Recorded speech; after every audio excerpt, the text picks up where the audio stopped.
Hi friends, welcome to Sumathi Healthy Foods. இன்றைக்கி நான் வந்து கிருஷ்ண ஜெயந்தி ஸ்பெஷலாக நாங்கள் எங்கள் வீட்டில் சிம்பிளாக கொண்டாடின அந்த கிருஷ்ண ஜெயந்தி வீடியோ வந்து நான் சாமி கும்பிட்ட வீடியோ வந்து நான் இன்க்ளூட் பண்ணியிருக்கேங்க. அதுக்கு வந்து நான் நெய்வேத்தியமாக கண்ணனுக்கு அவள் வச்சு ஒரு சக்கரை பொங்கல் பண்ணியிருக்கேன். அது எப்படி பண்ணலான்ற இதையும் நான் வீடியோ எண்டில் கொடுத்துருக்கேங்க. பாருங்கள், வீடியோ ஃபுல்லாக ஸ்கிப் பண்ணாமல் பாருங்கள். வீடியோ பிடிச்சிருந்தா வீடியோக்கு லைக் பண்ணிடுங்க. நம்மளோட சேனல் சுமதி ஹெல்தி ஃபுட்ஸை சப்ஸ்கிரைப் பண்ணிக்கோங்க.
இப்போ நம்ம ரொம்ப ஹெல்தியான ஒரு அவல் வச்சு சக்கரை பொங்கல் பண்ண போகிறோங்க. கண்ணனுக்கு ரொம்பவே பிடிச்ச அவல் வச்சு ஒரு சக்கரை பொங்கல். இதுக்கு நான் வந்து 1.5 கப் அளவுக்கு வெல்லம் எடுத்திருக்கேன். நான் 2 கப் அளவுக்கு அவல் எடுக்கிறேன். தண்ணி பார்த்திங்கன்னா 2 கப் அளவுக்கு தண்ணி ஊற்றிக்கிடுறேன்.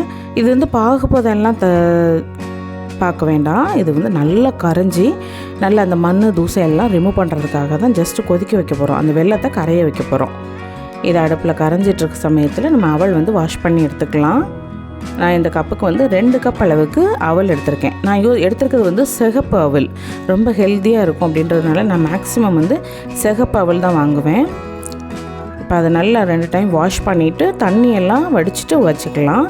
நீங்கள் வந்து ஒயிட் கலர் அவல் நல்ல கெட்டியான அவல் வச்சுருந்தீங்க அப்படின்னா நல்லா வாஷ் பண்ணிவிட்டு ஒரு 10 மினிட்ஸ் ஊற வச்சுருங்க.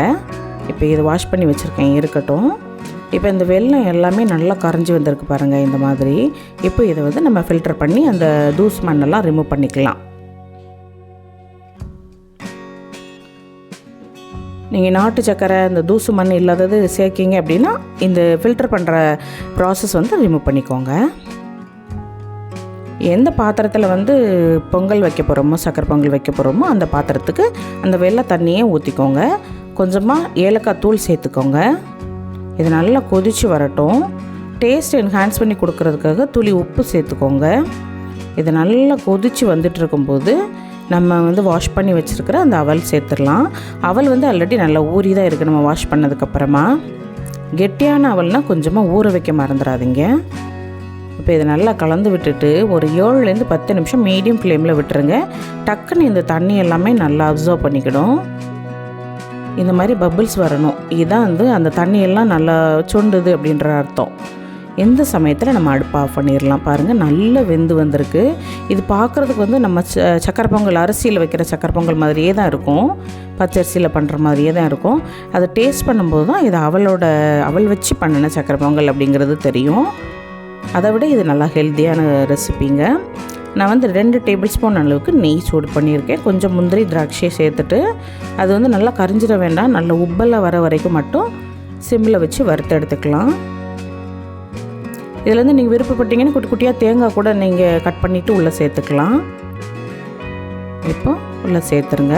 இந்த மாதிரி கொஞ்சம் கிளுகிளுன்னு இருக்கிற மாதிரி ஆஃப் பண்ணால் தான் நம்ம வந்து கொஞ்சம் இந்த சூட்டில் வந்து இறக்கி வைக்கிறதுக்கு அந்த அவல் சக்கரை பொங்கல் வந்து அந்த சக்கரை பொங்கல் கன்சிஸ்டன்சிக்கு சூப்பராக இருக்கும்.